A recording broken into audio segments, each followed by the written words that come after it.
Dr. David Vogel is the president and chairman of the board of Natural Selection Inclusive based in San Diego, USA, which he founded in 1992. He received a PhD in engineering sciences from UC San Diego in 1992. Dr. Vogel is an international recognized scientist, speaker, and engineer. In 1999, he was elevated to the status of IEEE Fellow, the second youngest fellow in the history of IEEE. He also served as the president of the IEEE Computational Intelligence Society in 2008 and 2009. And there are too many honors and experiences to mention for Dr. Vogel. So to save some more time for his talk, so I would encourage you to Google Dr. Vogel if you want to know him more. Okay, so as Vice President just said that Dr. Vogel has more than 30 years of experiences. So we are glad that he will share with us his experience in real-world applications. So now, please join me to welcome Dr. Vogel.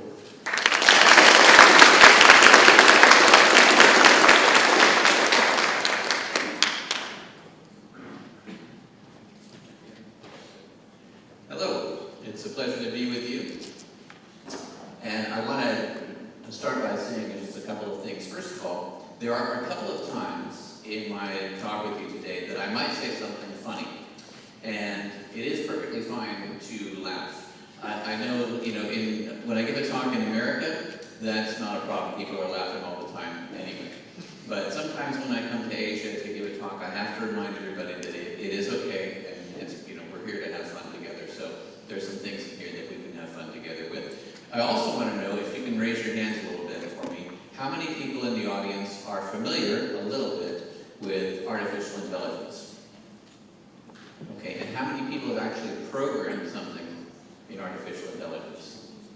Okay, we've got a few. That's good. So I'm going to speak slowly for me, and you might tell me that it's too fast later, but we're going to go slowly for me. And then we'll have time for questions afterwards, so hopefully I can answer all of your questions when we get done. So today, in artificial intelligence, there's a lot of focus on neural networks. And I have to tell you that my experience has been for 34 years that this is very funny to me. Because when I first started in artificial intelligence in the 1980s, and I was very fortunate to start in the 1980s because my father, who's not with us anymore, but my father, Larry Vogel, was one of the pioneers in artificial intelligence in the 1960s, coming up with an idea of simulating evolution on computers in 1960, actually. So I got started at a very young age because he encouraged me to do so. Back in the 1980s, pretty much everything that was being promoted was what we call rule-based systems or expert systems. And the idea of expert systems is that you ask experts, how do you do what you do? What are the rules that you follow? And then we will try to write those rules in a computer program and have the computer do the same thing that you do in the same time. And sometimes that works pretty well, and sometimes it can generate a lot of situations where the rules don't apply, and then it has some problems. But in the 1980s, particularly 1984 and 1985, when I first started working with artificial intelligence, people didn't really believe very much in neural networks, right? People had thought about neural networks in the 1960s and into the early 70s, and there was a very famous book by Marvin Minsky and Seymour Papert in 1969 called Perceptrons, which kind of said, probably wrongly, that there wouldn't be very much benefit to looking at neural networks with a bunch of hidden layers in them. You can see in the designs up in the upper, I don't know if I can use this as a pointer, but up in the upper left, which is now called deep learning. And so people didn't fund that research until about 1987, when the Defense Advanced Research Projects Agency, DARPA, in the United States, started funding things again. So neural nets have come a long way, but it's interesting, when I'm working at Trials AI as their chief scientist, and I also have my position as president of Natural Selection Incorporated these days, a lot of our student interns and even professionals are very familiar with neural networks, but seem to have forgotten that there's a very broad perspective of artificial intelligence, which I want to encourage, because it's not that everything can be solved by some giant neural network or even some small one. And there are a lot of different things that go into thinking about how do we make machines do things that we would call intelligent. So neural nets are important, but also things like fuzzy logic, which I'll explain a little bit in a minute if you haven't heard about that already. And evolutionary algorithms, which is simulating evolution on computers, which was an interesting way of generating machine learning, but also things like natural language processing. How do we figure out what I'm saying and figure out what is the subject of what I'm saying, and then relate that in some way that might be a summary, let's say, or what are the important points of what I'm saying automatically. That would be very beneficial. Affective computing down here in the lower right is about sentiment analysis. What is the emotional effect that is going on at a particular time, which can be very important for us people. Maybe not so much for robots if they have to deal with each other, but if they have to deal with us, then we have emotions and they have to be able to figure out what those emotions are. And all of those things that you see on this octagon, including expert systems on the left, are important. So I have to say, when I was getting into machine learning in the 1980s, that I was not a very big proponent of expert systems because they're very limited. But there are cases where they can be very usefully applied. And one of the first cases in the early history of artificial intelligence in medicine, which I'm going to focus on just to give you a little bit of history, it was a rule-based system called Myocin. And this was out of the Stanford University. And they generated an expert system that had 600 or so rules in it to try to classify what sort of bacterial infection someone might have based upon what symptoms they had. And this was written up in a book here called Rule-Based Expert Systems. So it's interesting that this was never really used in practice, even though it was very good. And the reason that it was never used in practice is because it was too slow. The input-output, as we see there, I/O, the input-output was just too slow for it to be practical. So one of the real benefits that we have living in the time that we do is now computers are so much faster than they were in the 1970s and 1980s, and so much smaller too, and so much cheaper too, that we can really generate a lot more interesting applications than they could back then. An extension of this was something that used fuzzy logic, which I'll talk about here, to classify diseases. Now, in fuzzy logic, it's kind of a different thing than what we call crisp logic. In crisp logic, something is either true or it's false. You're either in a set or you're not in a set, right? So when we, in America anyway, when we learn about sets, the first thing we think about is, okay, A equals curly braces, there's some stuff in there, and then curly braces again, and that's the stuff that's in the set. And if it's not in that set, it's not in that set. So you're either in the set or you're not in the set. But fuzzy logic says, well, you could be some degree of membership between 0 and 1 in that set. You don't have to be 0 or 1. You could be something that's sort of in between. So let's think about that from a more practical perspective about the membership in the set of old people. And this is Kevin Costner, right? By the way, he's a famous actor, known all out the world, so I hope you know him. If you ask a millennial, that's a young person, right? How old do you have to be old? There have been surveys done on this, and many of you in this room are young, so I'm going to guess that it applies to you too. And the answer on average is that old starts before you turn 60. Now, I can tell you for people who are Generation X, that they say, no, it's when you turn 70, which makes me feel better, because I'm 54, and I'd be approaching old, right? So it is okay to laugh this one. So if you ask someone who's over 65, they say maybe it's 74, and I didn't get any statistics for when you ask 75-year-olds when old age starts, but I think at that point you have to be honest with yourself and say, it's already starting, right?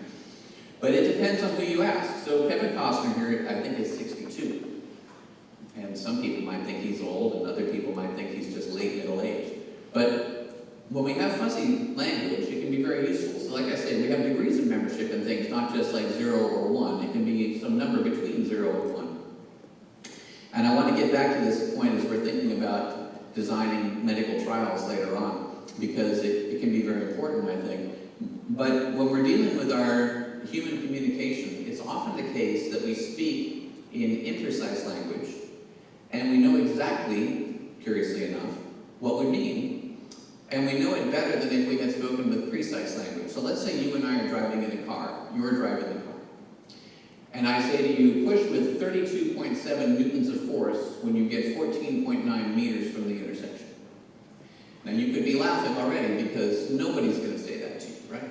And if I did say that to you, you would look at me and go, what are you talking about? And you'd go right through the intersection because I wasn't really clear. I was exactly clear, but I wasn't really clear in terms of how we communicate with each other. On the other if I said, well, push hard on the brakes when you get close to the intersection.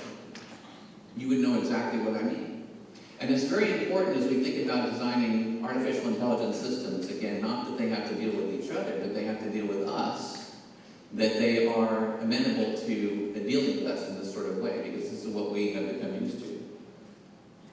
So I want to just generate one other example for you about fuzzy logic. So some people, particularly when fuzzy logic was kind of new, I mean it was invented in the 1960s by Locke Zada, but kind of new in the 1970s and 1980s. Some people say, well, this is just the same thing as probability, but it's not, right? So my undergraduate degree was in probability, I can tell you it's not. So let's think about this. There's something called potable water. Potable water means that you can drink it without getting sick. Right? Something not potable, you can't drink it without getting sick. So here's this strange orange soda. It's called Phantom.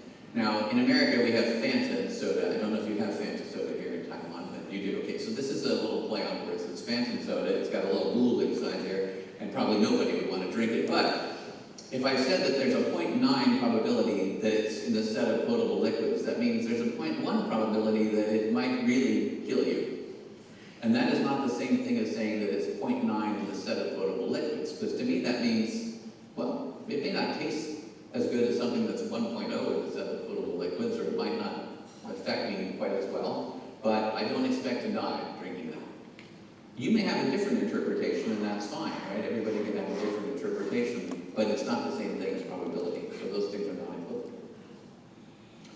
I want to tell you a little bit about my own experience with computational intelligence and machine learning in medicine before I talk to you a little bit more about what we're doing more recently in clinical trials work in artificial intelligence, to give you a little bit of background about the kind of things that can be done and also what I've done. So in the 1990s, I started working with neural networks, and a neural net, as I think many of you know, is like this picture right here. It kind of mimics the way a brain works, very simply. It has some inputs, and those are the circles on the left, and it has an output. It might have more than one output, which is the circle on the right. And in between, there are some things we call hidden nodes.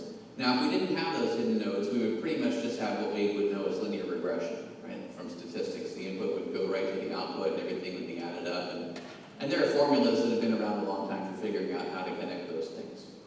But it wasn't really until about the 1970s and then the 1980s until people came up with practical algorithms for figuring out how to do it when you had some nodes in the middle there. And now we have, of course, with deep learning, at least 3 hidden layers, typically.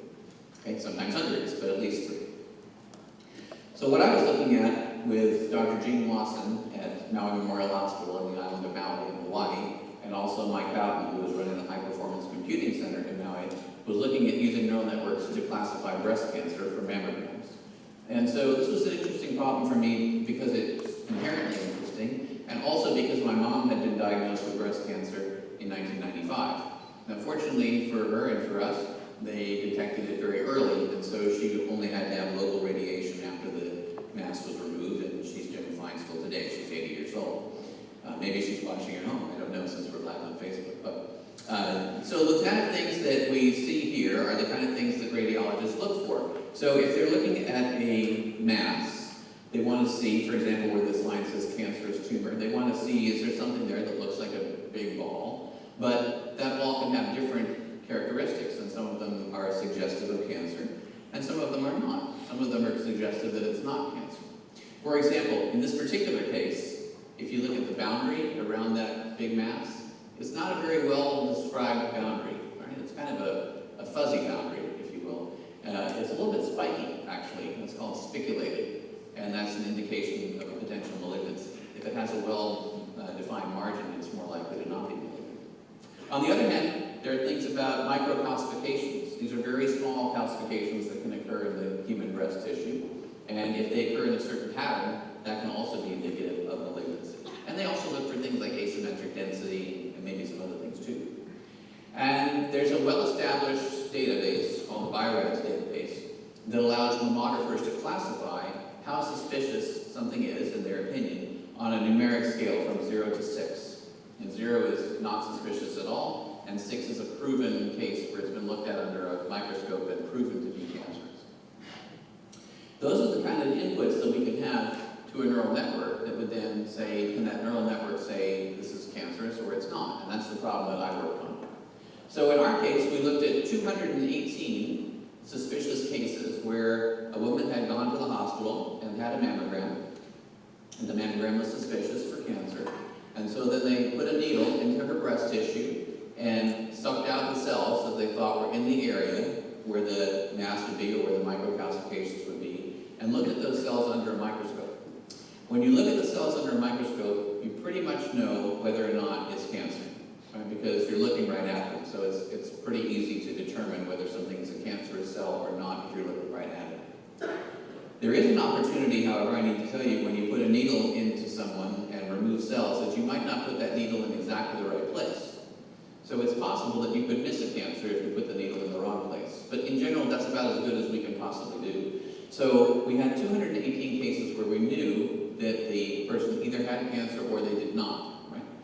And what we wanted to do was use these sort of parameters, mass size and the margin and the architectural distortion and how many calcifications there were and what the density was as assessed by the mammographer back then. Nowadays, people do this automatically. Along with the patient's age, to determine whether or not the neural network should say that the patient has cancer. Now, the neural net would output a value between 0 and 1, and we have to have a threshold that we say above this number it's cancer, and below this number it's going to be not cancer, and we can adjust that threshold. When we adjust that threshold, we get a curve that looks like this. This is called a receiver operating characteristic curve, which is basically trading off your probability of a false positive, that's PFP at the bottom, for the probability of a detection, that's PD on the y-axis. So if we think about that for a second, if we set our threshold as 0, that means we're always going to say that the patient has cancer. In which case we're going to have 100% detection of cancer, because we always say cancer. We're also going to have a very, very high 100% chance of a false positive, because we're always saying cancer. So we want to figure out where on this curve do we want to operate, and also if we ran that threshold from 0 all the way to 1, what would the area under that curve look like? And we'd want it to be as large as possible. 1 would be as large as possible here, since this is a unit square. So this is pretty good, actually. This is about on par with radiologist performance themselves, given the same data. We were about 0.85 to 0.92 on the area under this curve. This is looking at suspicious masses. When we put all the data together, we've got curves that are like this, and I need to explain this to you just a little bit. So we're using not deep learning nets at this point at all. In fact, if I could make a term, I don't know if I'm the first person probably not to do this, but we call them shallow nets, right? Because they're the opposite of deep learning nets. There are very few hidden nodes and only one layer. But it offers an advantage over no hidden layers, or one hidden node. So what I did was I varied the number of nodes in that hidden layer from 1 to 5, and I looked at what the ROC curve was for each of those outputs. And we can compare them and see that the 2 hidden node version is on the top, meaning it's the best. And the 1 hidden node one is on the bottom, meaning it's the worst. But importantly, if I have 3 hidden nodes, or 4 or 5 in the data that I was working on, it was no benefit at all over just having 2.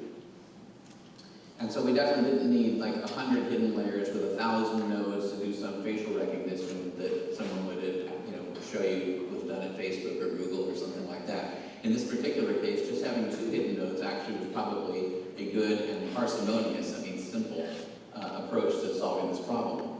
Now, another thing that comes up with neural nets is we have to ask, what are they doing?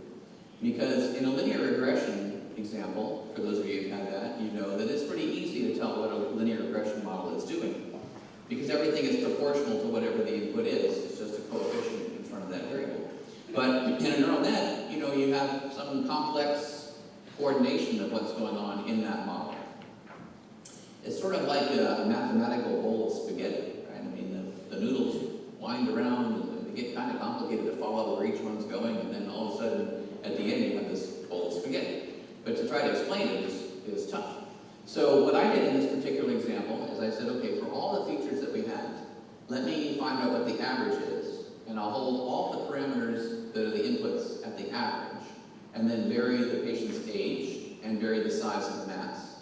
So we can see what the neural net would do, the best one would do, if we had variation on mass size and on the patient's age, based upon what everything else was held at constant, right? Held at the constant for their average. And you can see we get a curve. So I'm going to step over here for a second and point out something on the curve, since I don't think the laser pointer thing's going to work. So let me do that over here. So you can see here, we've got mass size, we've got patient age. Now, as patient age goes up, the likelihood of the neural net saying something like 1 also goes up. And in fact, it goes up kind of like an S, right? And it starts to go up faster right around when the patient is about 40 to 50 years old. In America, that's just about the time when medical boards are recommending that women undergo annual screening for mammograms, because that's when the risk starts to get higher. So that we anticipated. That was an anticipated result. Interestingly, though, if we look at the size of the mass and we say, does the neural net output higher values as the mass gets bigger? The answer is really no, it doesn't. Right? And I found that personally very surprising. I thought that when someone had a bigger mass, they would probably have a greater likelihood of having a cancer. And that may be true. But when I talked to the chief radiologist on our project, Dr. Wasson, and I asked him to think about that, he did think about that a little bit, and then he said, well, it could be that some women come in for their screening, and then they don't come in for a little while. And in the meantime, they have what's called a fibroadenoma, which is benign, it's not cancerous. But it can grow pretty quickly. So when they come back and we find something, we found something that's now pretty big, but it's still not cancerous because we haven't been screening for it all the time. And that's probably what's going on in our database. So I can't tell you, though, that we understand exactly what that neural net is doing. I can only tell you that we probably understand what it is doing as far as patient age goes when we hold all the other things constant at the average. And this is a very important point that I want to stop and make here for you. So when you have a mathematical model of something, we're often taught as scientists to vary one thing at a time to understand what that thing is doing. But I have to tell you, that's not really correct, right? Because what we're doing is we're understanding what that thing is doing in the context of everything else being held at whatever value it's being held. So in a more metaphorical way, if you took my liver out, I would stop thinking. I would stop everything, right? I don't have a liver. If you put my liver back, I'm not going to start thinking again. It's not the liver that's responsible for the thinking, right? It's a complex system of things. So when we think about trying to explain a neural net and understand, okay, we think we know what this is doing for patient age. In this case, I can tell you I do understand what it's doing for patient age, and so do you, as long as we hold everything else constant at the average value. But to really understand it, we have to see what it does at all values, right? And when we're trying to understand something like a deep learning net that might have thousands of inputs and hundreds of thousands of parameters, we'll probably be able to get to something that's understanding it on the average in certain cases, but it might be expecting too much to be able to say we can really explain what it's doing. And that's one of the good things and the bad things about deep learning nets. Okay, I also had the opportunity in the 1990s to work on something called computational chemistry for drug discovery. And this goes on before drugs get tested. This is when they're trying to find what a drug candidate would be for a particular protein that they'd like to address. That might be associated with a virus, it might be associated with a cell in our own body. And what that's called is the protein-ligand docking problem. So the protein is the big thing, and the ligand is the small thing that has to bind to the big thing, the protein. So you can think about this kind of like trying to put a key into a lock. But the lock is very complex, that's your protein, right? It has a complex shape, and we have to find something that also has a complex shape, but a complementary shape to that lock that we're trying to find. Then we're kind of going to break that key off in the lock so that nothing else can get in there, right? Particularly in the case that I'm going to talk about. So I was very fortunate at Natural Selection Incorporated that across the parking lot was a company called Agron Pharmaceuticals. And so we went over there and told them about evolutionary algorithms, and they did know a little bit about it. They had tried a very simple version of a genetic algorithm and found that it hadn't worked very well for them. But when we tried to tell them about alternative approaches, one of their programmers went home over the weekend and coded some stuff up over the weekend and came back on Monday and said, this works great, and we need to hire these guys. So I was able to work with them for 5 years and help them as a consultant build out what became one of the most used programs for the computational chemists that they had in their company, and then eventually at Pfizer, which had ultimately bought out Warner Lambert that bought them out. So here's the problem. So if you had any chemistry, you might have seen things that look like this. And we don't have a whole lot of time to explain all this stuff, so I'm just going to talk about it in general terms. But if you think about something that, I'm going to walk over here again, if you think about something that might be, as we would see up here where there are these red circles, those red circles can rotate, right? You can have a bond there that would rotate. And when it rotates, everything that's attached to it can change its orientation at the same time. And so one particular molecule, like this guy, over here, in green, can take on all of the shapes that you see up there because they have all these rotatable bonds. And the challenge is, how do you know which one of those shapes it might take if it was going to actually try to dock into the protein that you're interested in? Because it could take any of them. But it's going to take what nature thinks is the most energetically favorable. So we have to ask, what does nature do? Well, nature wants it to fit, like it has to actually fit like a key in a lock, right? It can't be bigger than the lock, right? It wouldn't fit. It can't be too small, it'll rattle around. It also has to be energetically favorable. And it can't have two atoms be at the same place at the same time. Now, we have something called van der Waals forces, right? How many here have heard of van der Waals forces? A few of you, okay. So basically it's like, okay, this is an atom, this is an atom. Van der Waals forces say, okay, I really don't like to have these two guys be right next to each other. I also, if they're that far apart, they don't care about each other anymore, right? But if they're right in here, they like each other. They kind of like to be about this far apart, right? That's kind of good. Over here, nah, don't care anymore. Over here, no, please get me away from each other. So all those things go into figuring out what the right energy function is that we have to try to optimize, and then we would use an evolutionary algorithm to do that optimization. Now what you see here in the yellow and the green in the upper part is what we call a ribbon diagram, because it looks like ribbons, of HIV protease. Right? So back in the 1990s, people were interested in making, and still are, making HIV protease inhibitors so that people would not be infected with the HIV virus. So if you could make an inhibitor, it would bind to that protease, bind to your cell, and not allow the HIV protease to come up at that particular point.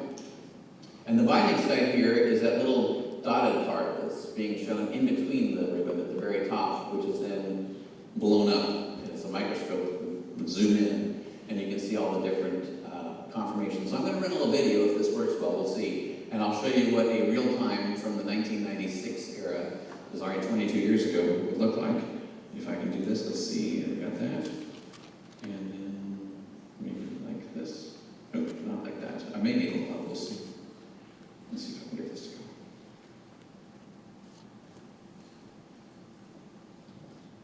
go. Okay. So this is rotating around in the pocket where we have to put that ligand, that small molecule. And you can see that it has 4 different parts to it. Right? What you're seeing here is at each generation of evolution, as the machine is learning, what the 50 best ideas are based upon one particular ligand that has rotatable bonds. This ligand actually turned out to be one of the most best-selling drugs for protease inhibition in the 1990s into the 2000s, called Viracet. It was AG1343 diagram, but later became Viracet. So this is where it's learning which ones of these things are fitting better at that particular time. And it's keeping the ones that are better, and it's mutating them into ones that are new ideas to try that might be better than the original ones, or might be worse. If they're worse, they're removed from that population of ideas. If they're better, then they can be retained as parents for new ideas, right? And we can continue to iterate that evolutionary type of process and see over time that we can get to something that's converged, if you will, on a family of different ideas that are all very similar. Now, when this thing has decided that it's actually completely converged, it's going to spin around, and you'll see just how good that particular fit is in that pocket. And then you'll see on top of that a white molecule, ligand, which was looked at under a microscope with X-ray crystallography. So this is the evolved solution. This is what the machine learning thought it would get with that particular guy. It fits very nicely. And that's what nature actually does, as they can verify in X-ray crystallography. So it's less than 1 angstrom off, which means it was very good, right? A very good prediction of what would happen in that particular case. So that tool became a very useful tool for drug discovery. And that's what happens before you go test drugs on people, right? If they have some idea that they're going to work on in simulation and then on animals, at least in the United States, and then we go to people. Before I talk about that, I want to talk about artificial intelligence for individualized care. So we were just thinking about doing protein ligand docking, and when we have a ligand and we're docking it into a protein, we have an idea that nature has some sort of mathematical objective function that we're trying to minimize, right? We want to minimize how much it rattles around, that it fits well, that it's energetically favorable, that the water molecules are where they want to be. That's called hydrophobia, hydrophobicity. But in some cases, there's really no mathematical function that we can write down. If I show you a piece of artwork, you can tell me you like it or you don't. If I play some music for you, you can tell me you like it or you don't. Or you might say, I like it with membership 0.7, which means you like it a little bit maybe, but not as much as 0.73. Be interesting, you know, to have the fuzzy memberships and fuzzy memberships, right? That's like type 2 fuzzy logic for those of us who know it, right? Okay, we can get to that another day. Anyway, so let's think about that. If there was, a lot of us wear glasses, right? When you go to the optometrist, generally they'll kind of have an idea of what sort of glasses you want to wear, but they'll give you some example. They'll say, okay, here's one, and here's another one. Is it better or is it worse? Right? Okay, maybe if they could take a mathematical model of your eyeball, they might be able to say, no, this is the one that's best. I don't even have to ask your opinion. This is the one. But they don't do it that way, right? They ask our opinion. And we can imagine doing an evolutionary algorithm where we ask people, what's your opinion? And that becomes a scoring function, right, that we would use. Now that might be a little bit slow because we have to ask people, well, what do you think? It's a lot slower than saying, okay, we can just run a mathematical function in our, Python code or whatever and have it generate an answer in a millisecond. But that's called interactive evolutionary computation, and it's very important. So I want you to consider a problem that I worked on that I invented something for. And this problem is addressing tinnitus. Now tinnitus is ringing in your ears. I don't mind saying I've had ringing in my ears quite badly at times in my life, and this is one of the motivations for working on this. When I turned 40, I got a virus in my right ear. And I did not know that I had a virus in my right ear. What I did know is that I got a little bit dizzy. I was not able to always walk in a straight line without thinking about it, right? The things we take for granted. And I got really bad ringing in my ears. Now, I'm also a musician, and I was playing piano professionally at the time at a hotel in San Diego. And I can tell you as a musician, when you have ringing in your ears, it's really not fun. It's very distracting. And especially on some particular notes, it would be very, very distracting and almost painful. So I went to the doctor and I told him what was going on. The first thing they said is, okay, well, let's rule out having a brain tumor. Well, that's a good idea, let's do that. So we had an MRI on my head and I don't have a brain tumor. Okay, that's great. I still have this ringing in my ears though, so what are we doing?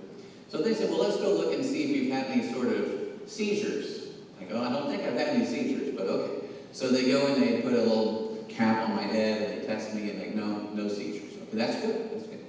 So like months go by and they finally do a test where they do all sorts of crazy things to you, including putting you on a table and squirting cold or warm water in your ear, which amazingly makes the ceiling turn one way or the other, faster or slower. It's funny how the human body works. And they decide that they can actually measure that I get 18% less information to my brain from my right ear for balance than I should. And why was that? Probably because a virus got in my right ear and messed it up. So, okay, well now we know what the answer is, but I still had this ringing in my ears. And so I went to a specialist about ears, right, ear, nose, and throat doctor in San Diego. And I learned that there's not too much that they can do about that, at least not that time. They can do things like play white noise for you. White noise is like static, right? It's like just that kind of thing. And it's a wonderful thing. The brain, even though it's generating this ringing in your ears, it's not really in your ear. You just hear it in your ear. The brain wants to hear real sounds rather than things it's making up. So if you listen to tss and you have ringing in your ears, all of a sudden you don't hear the ringing anymore.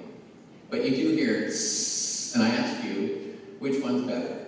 I mean, I looked at the doctor and I said, so I have a choice. I can either hear this very, very high-pitched ringing in my ears, or I can hear static white noise all the time. And they said, yeah, that's it, that's your choice. I said, well, okay, I'll just deal with the ringing thing, So then I started thinking, okay, can I do some research on this? Are all of these what we call tinnitus masks? A mask is just a sound that you're going to listen to instead of hearing the ringing. Are all of these masks equally effective?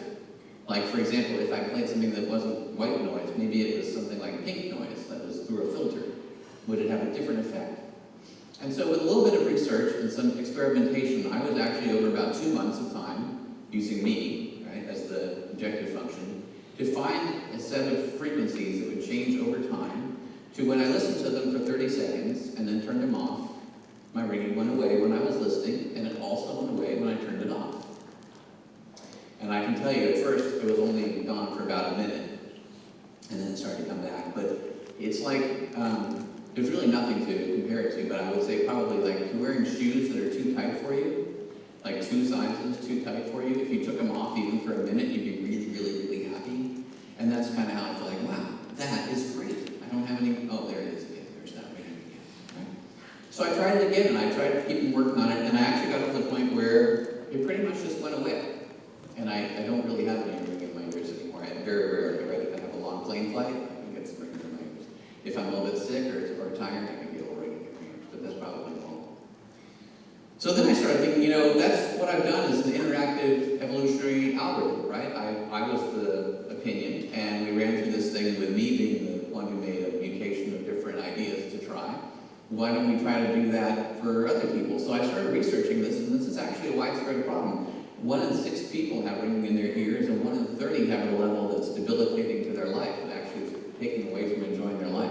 And it can be ringing, it can be buzzing and clicking. I was told by one ear doctor that he had treated somebody who had 5, I think it was, different tones going on at one time. Violinist, actually. 5 different tones at one time. So, for those of you who are musicians in the audience, if you have 3 tones of anything, you might say you have a chord, right?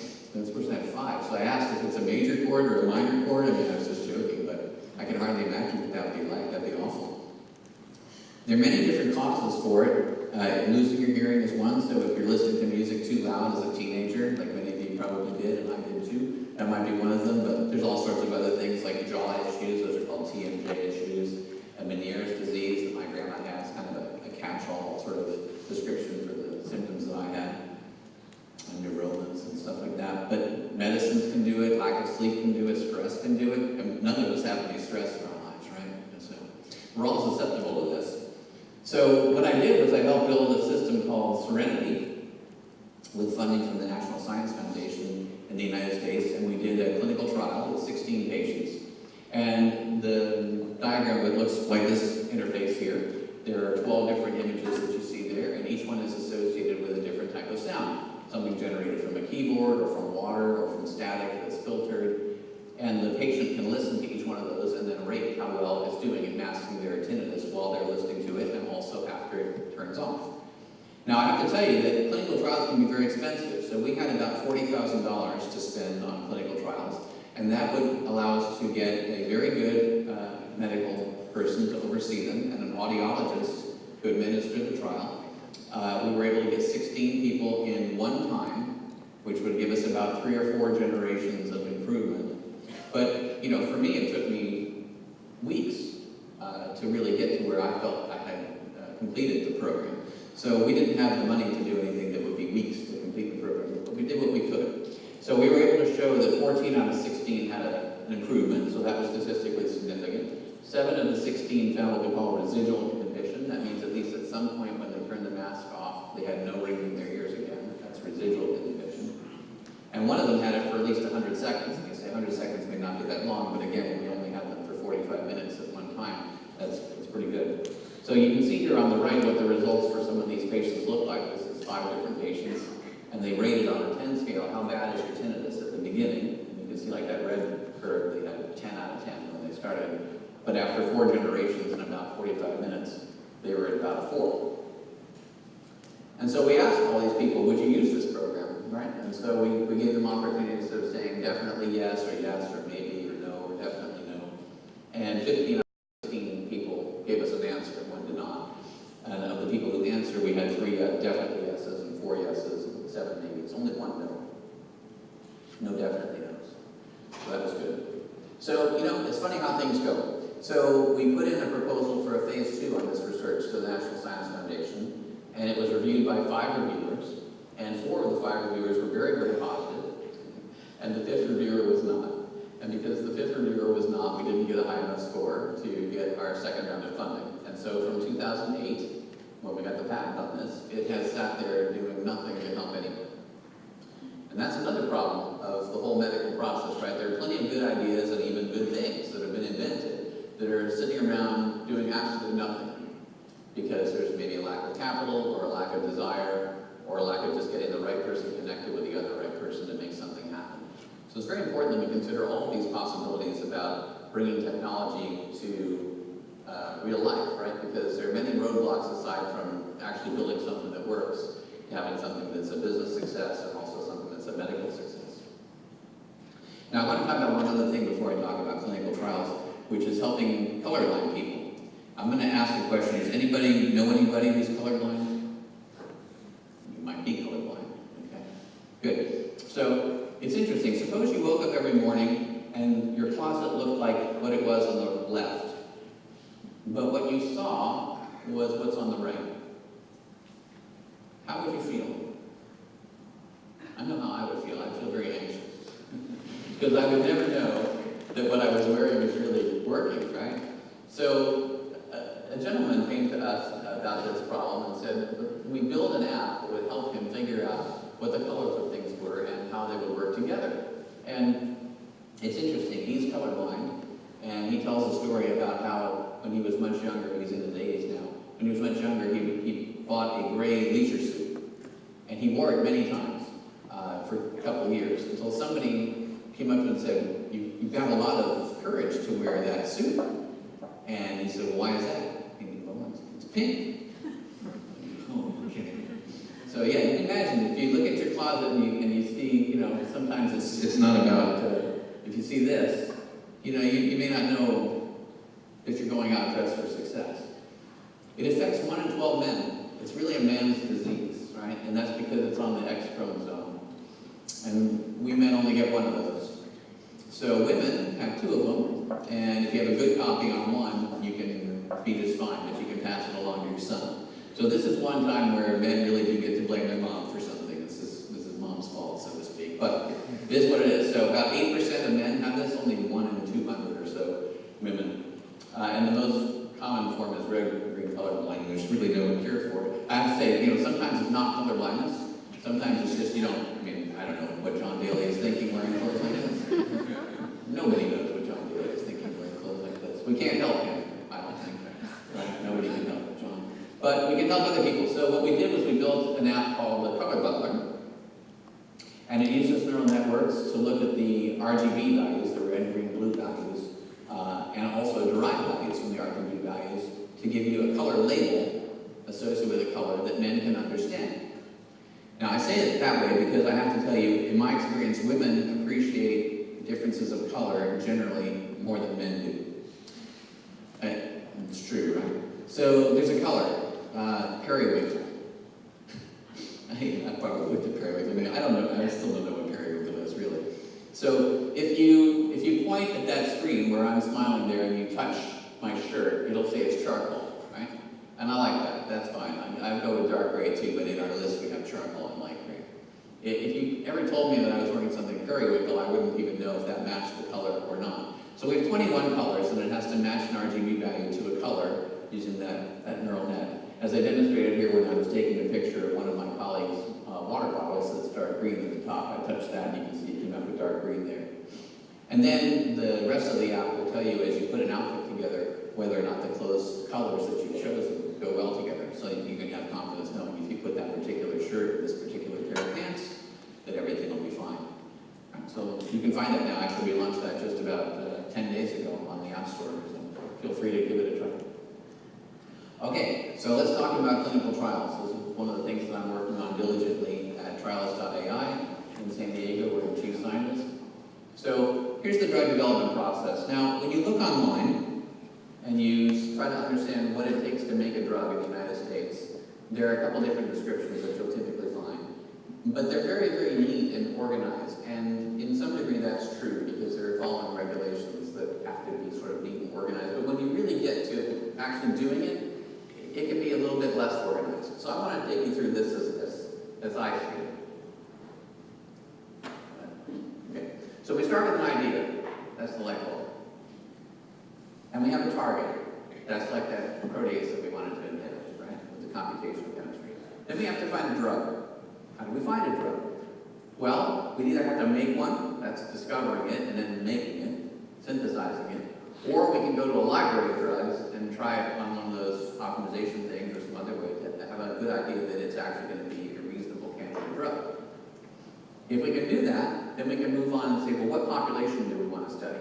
Right? And if we do that first part, we can do some things called non-clinical trials, where we're looking at maybe how does it perform for safety in animals, things like that. We might be able to move on to filing a potential new drug application for phase 1. Now, if we fail in that case, that's the sad case, we have to go back and get a new idea, because we can't go on, right? We're done. So we tried something, we couldn't find a drug. Okay, well, let's go back to the drawing board with a new idea. But if we get through all that and we can go on to phase 1, that's great. So we go to phase 1, and now we need a protocol for an experiment. And it has many components.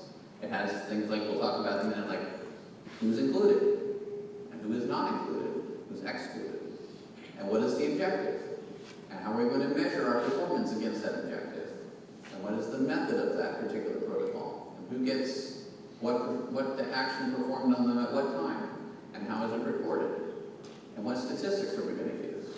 We need an SAP, that's a statistical analysis plan. And by the way, that has to be in place before the data get locked, otherwise you have the possibility of altering the statistics to match your data, right, which we wouldn't want to do.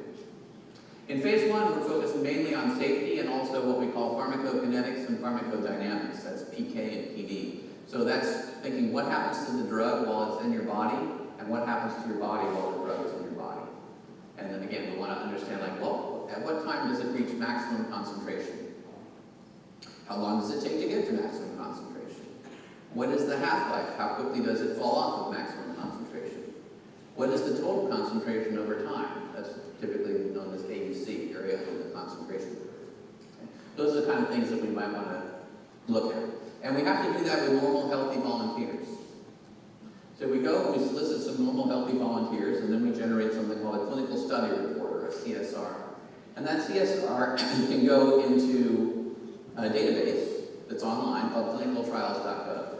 Now, in phase 1, the drug companies are not required to put anything into clinicaltrials.gov unless it's a pediatric trial with small children, or perhaps in some other special cases, but in general not. And that clinical study report goes to the FDA, and then you can decide, okay, are we all right to move on to phase 2, or do we find that this PK profile or the safety profile is not good and we need to have a SAD phase? And if we have a SAD phase, then we're back to having a new idea, right? We have to start over because it's not safe, so we can't go on, right? But if it's safe, it might be effective, so maybe we can go on. So if we go on, then we have to do that whole thing all over again, but with a larger population of patients who are actual patients, right? People who are afflicted with whatever condition that we want to try to treat. Now, in a typical thing in phase 1, the population sizes are small, tens of people, typically. If you look up guidance for phase 2 online, you'll probably see that typical population sizes are 100 or more. But I have to tell you, in my experience, working on medical writing for the last 7 years, almost 8 years, give or take, I haven't seen that large a population for phase 2s typically, right? They've been under 100 oftentimes. And now we're starting to look at efficacy and also safety. But again, we're starting to see, does it actually work? Okay. If we think that it actually works when we're done with that clinical study report and it's filed in clinicaltrials.gov, although I have to tell you, a significant percentage of these things that should be in clinicaltrials.gov are not put into clinicaltrials.gov, and that is a problem. And also the information that goes into clinicaltrials.gov may not be complete. It may be inaccurate, but it's more incomplete than inaccurate. If all that shows that we're not really on the right track, then we have to go back to the beginning and get a new idea, right? But if we're on the right track, then we can go meet with the FDA. And we go and get some guidance from the FDA about what they would like to see in a phase 3 trial with more populations of patients, maybe thousands of people. Again, in my experience, I've not seen too many phase 3s with thousands of people. Generally, it's hundreds of people. And in some cases with rare diseases, it might not even be hundreds of people. So we did this whole thing again, and we tried to measure exactly what we're going to need to meet the FDA's guidance so that the drug can be approved at the end of this trial. Right? Because the FDA is going to guide us at the end of phase 2 about what they think we should do if we're the drug company. And when we're done, hopefully we've met that guidance that they provided to us. And if we didn't, then the sad face there says back to a new idea question mark. Now, we might not need to go all the way back to the beginning. We might be able to go back to phase 2 or run a new phase 3 in another setting. or run a new phase 3 in the same setting but with different endpoints, different things that we're trying to consider. Right? So we may not need to go back to the beginning. We may need a larger population size to find that we have statistical significance. All these things might be the case.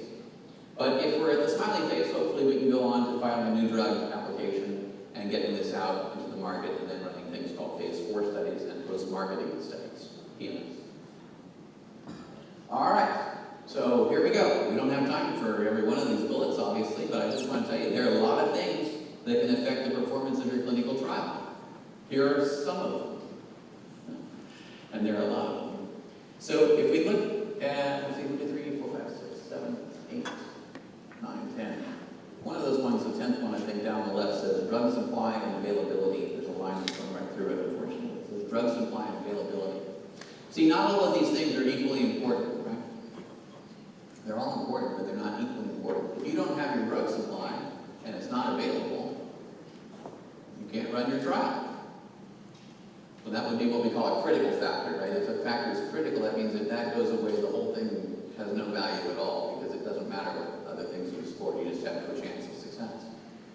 But all of these things are important. Protocol consistency, and the duration of the study, and how the visit schedules are like, and how many procedures there are, and how much it costs.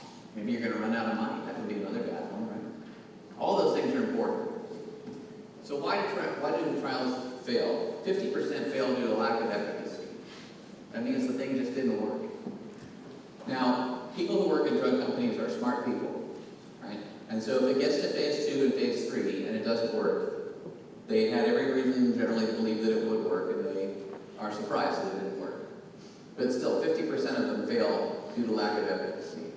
Some of them fail because they can't make the manufacturing protocol, right? In other words, they can't make the drug according to specification. If you can't make it according to specification, you can't guarantee that it's going to be the same thing for each patient, and therefore you don't have a successful trial. Some of them, amazingly to me, fail to follow the guidance that the FDA gives them. So you meet with the FDA, they tell you what they're looking for, and then you do something else. And then you go to the FDA, and the FDA says, well, we told you to do this, but you did that. And some of the time the FDA doesn't like that you did that. Sometimes they're okay with that, sometimes they're not.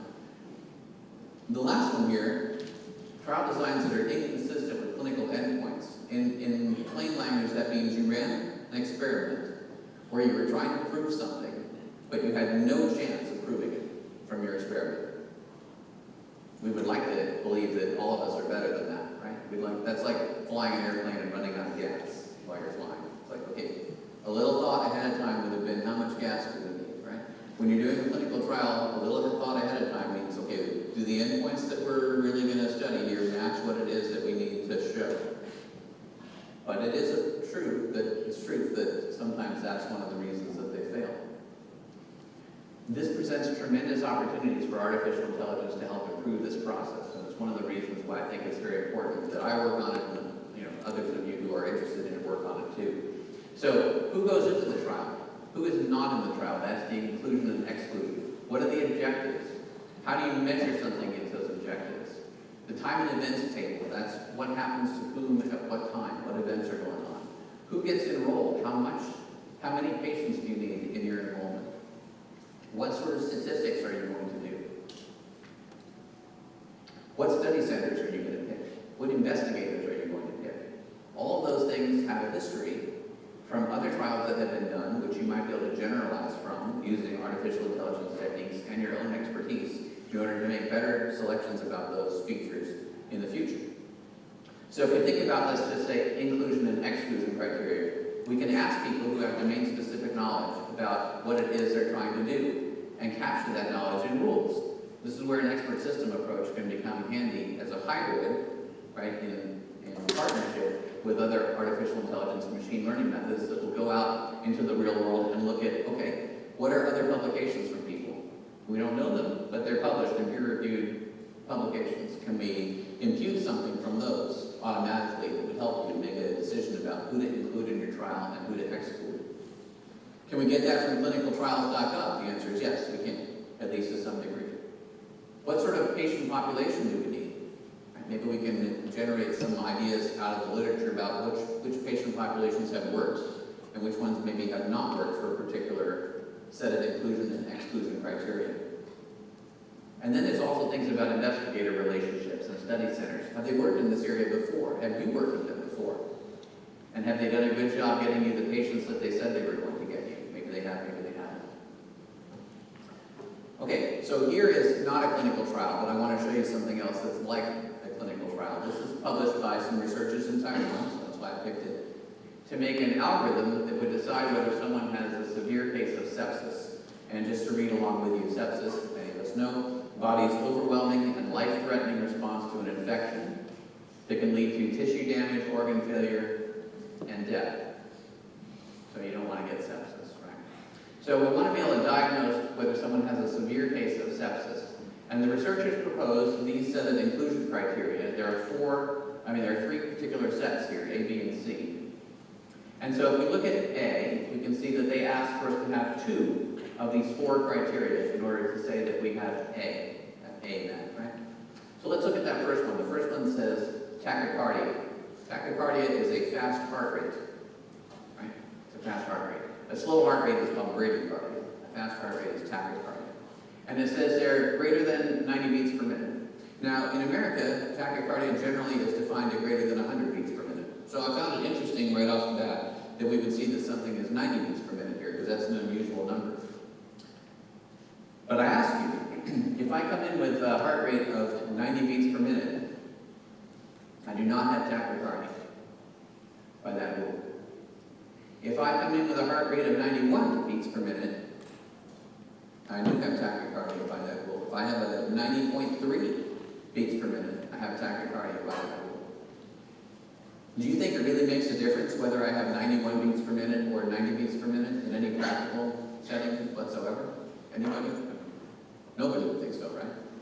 And this is where, coming back to fuzzy logic can be very helpful, because it's not that you're in the set or you're not in the set. It's actually you're in the set with a different degree of membership, right? If I come into the emergency room with a heart rate of 150, I'm 1.0 in the set of tachycardia patients, right?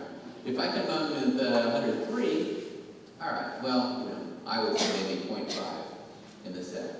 If I come in and it's a normal morning for me and I'm at about 62, then I'm, 0, right? I'm not in a set of people who are tachycardia. Or I am with membership 0, I guess is the better way to put it. Every one of these things, as we think about designing a trial, every one of those different things, your breathing rate, that's hypopnea or hypoxia, every one of those things is something that is a number eventually. And how do we choose those numbers in order to make sure that we meet our enrollment? We're not excluding too many people, or we're not including too many people that we don't want.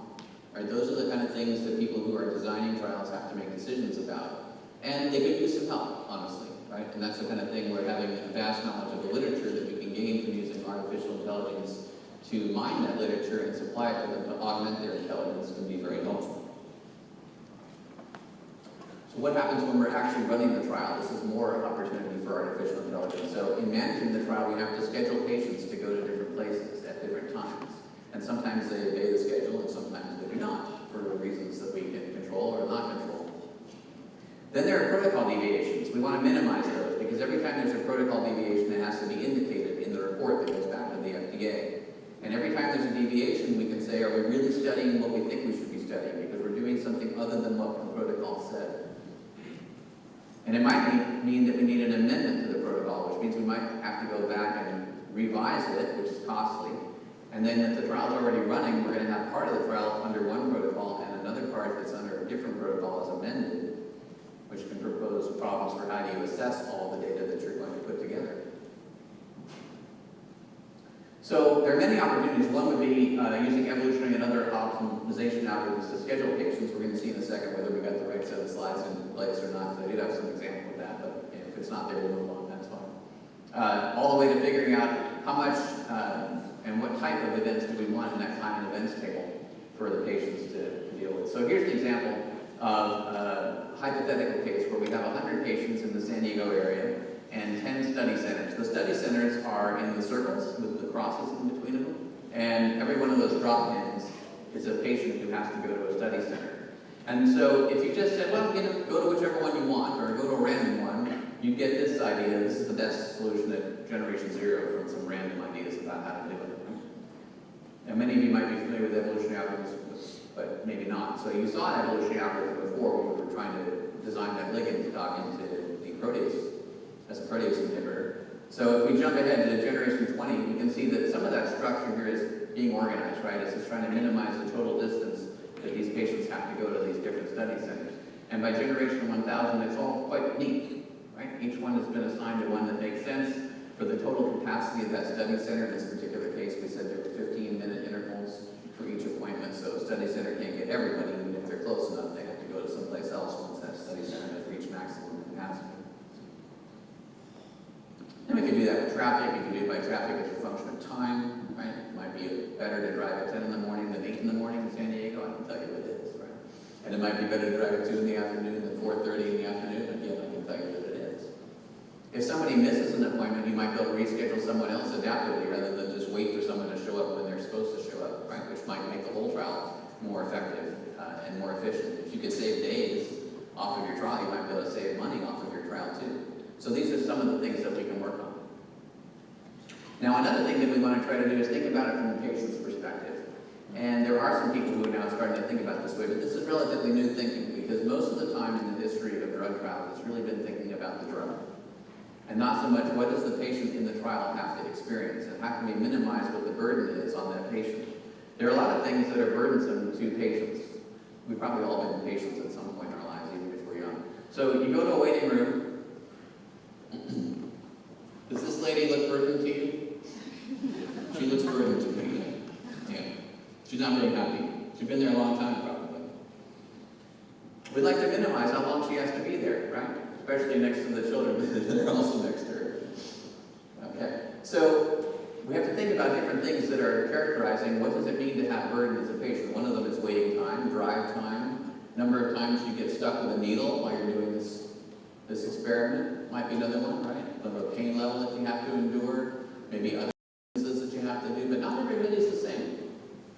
And some patients might have other burdens in their life, like for example, maybe someone is a single parent and they have to take care of their kids when they get out of school at 2:15 in the afternoon. So maybe scheduling an appointment for them at 4 o'clock in the afternoon is really burdensome. But scheduling an appointment for them at 9 o'clock in the morning is much less so. Right? So it would be great if we could individualize the schedules and the time and events to meet the needs of that patient, because that would encourage retention of those patients, and patient withdrawal and therefore failure of a trial is a big problem, right? You want to keep those patients once you've enrolled them. So we can use agent-based, this is another AI technique, agent-based simulations to provide Monte Carlo results to see how well does something do on average in the worst case and the best case. Because it's not just enough to say this is how it works on average, because as I can tell you, people don't always behave like the average, right? Sometimes they show up early, sometimes they show up late, whatever it is. And actually people have studied that too. So here's a distribution of actual arrival times to an appointment at a heart failure clinic. I think this was a Cleveland clinic. So if you have heart failure, you are going to show up at this appointment, right? You're not going to miss the appointment unless it's an emergency because you have heart failure.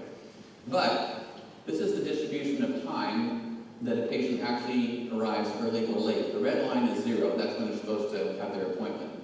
And to the left, it might be a little difficult to see, but the leftmost number is 75 minutes, and the rightmost number is 50 minutes. So patients at this actual site arrive according to this distribution, which looks like a normal distribution, sort of, right? A little bit skewed, but pretty normal. Sometimes they arrive an hour and 15 minutes early. Sometimes they arrive 50 minutes late. Not often, but sometimes they do. And there's other studies that show, guess what? In your mind, the amount of time that you wait to see the doctor is exactly the amount of time you wait to see the doctor. Meaning if you get there 75 minutes early and your appointment is for another 75 minutes and they see you on time, you will feel like you waited an hour and 15 minutes and you will be upset about that, even though you're the one who got there 75 minutes early.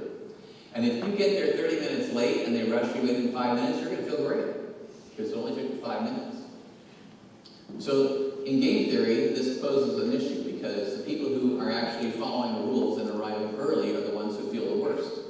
And the people who are breaking the rules and arriving late are the ones who feel the best. So there's actually a pressure to arrive late to feel better. So it'd be nice if we could find some way to reward people for being on time or close to on time and not have people waiting around, making that other woman miserable like we just saw. Now there's something else that's going on, and I want to bring this up. So there really aren't enough nurses or physician's assistants or physicians to keep in touch with everybody doing a clinical trial, or really in just any healthcare.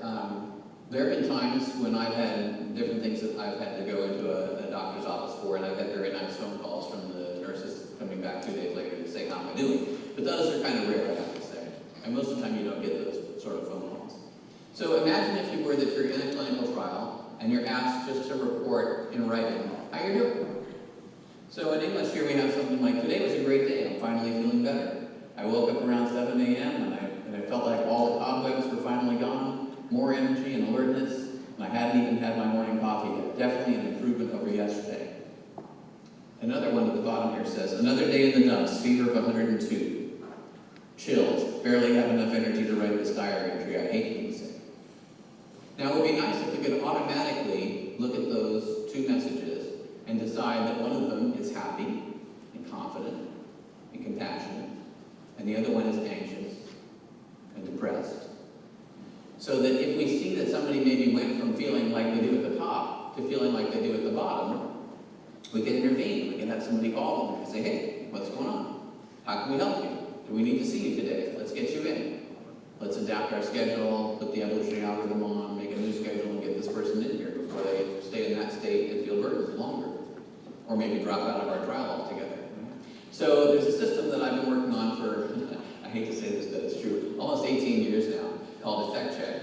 And it's a sentiment analysis tool. It's got 50,000 words in it, and they are rated on anxiety, hostility, depression, confidence, compassion, and happiness. And that's the scale that you see there from light blue over to the gold, where happiness is. So we can automatically get an idea, it may not be a precise idea, but a fuzzy idea in some way, of what the emotional response someone is generating. It's also reflective of how you feel about it too when you read it or hear it. So there's different applications that one can think about.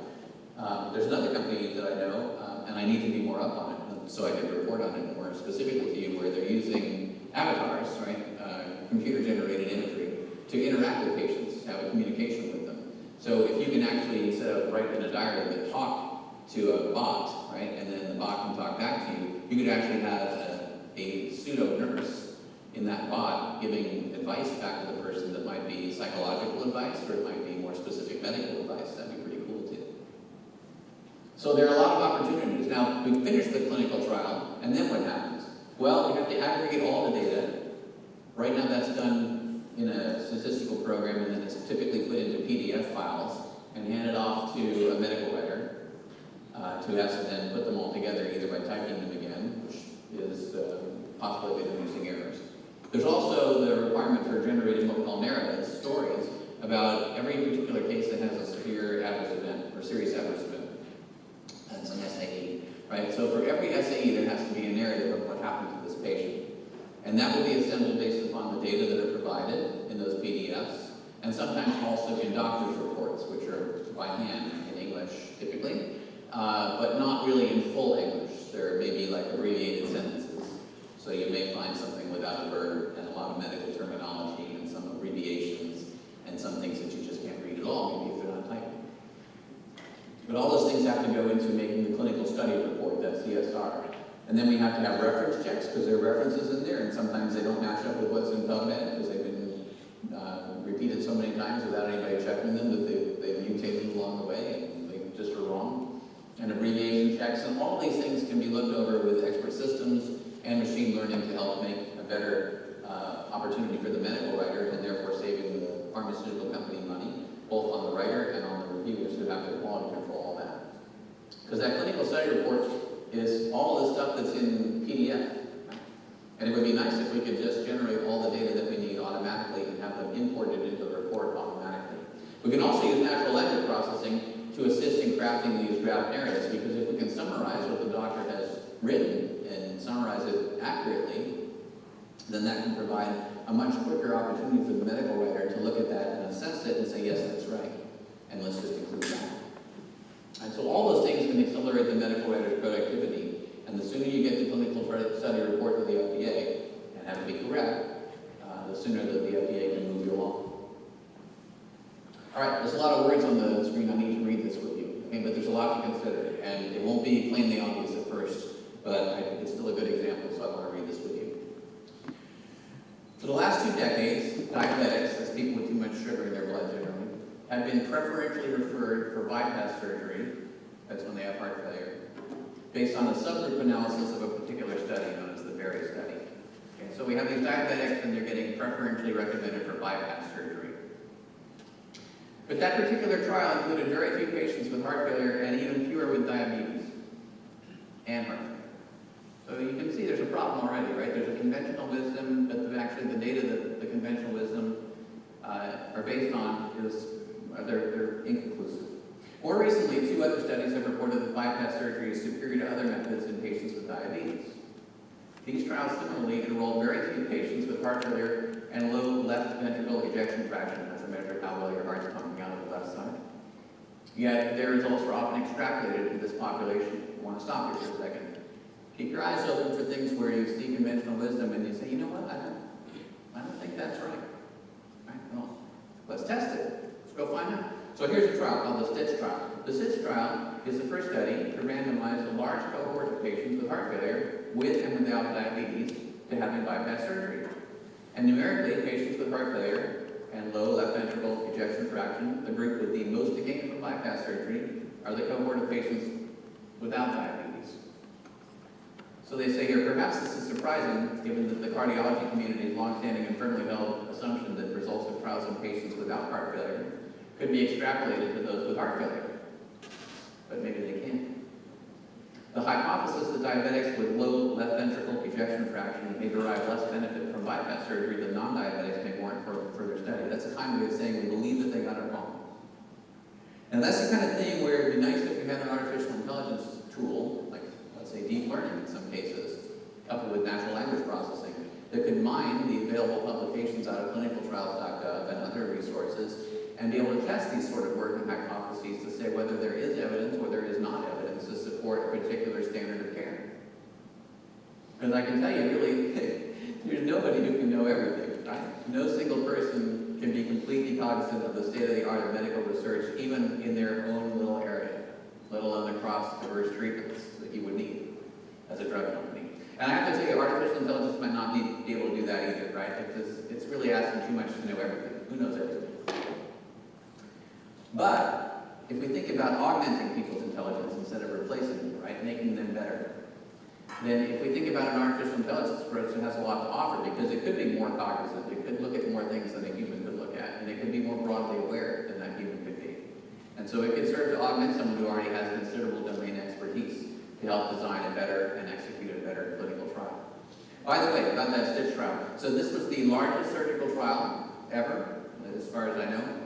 2,135 patients undergoing surgery. The CABG is bypass graft surgery, so that's bypass surgery. Okay, so here's the thing about this. Enrollment began with 32 study sites in 2002. But they had low patient enrollment. There just weren't enough patients enrolling.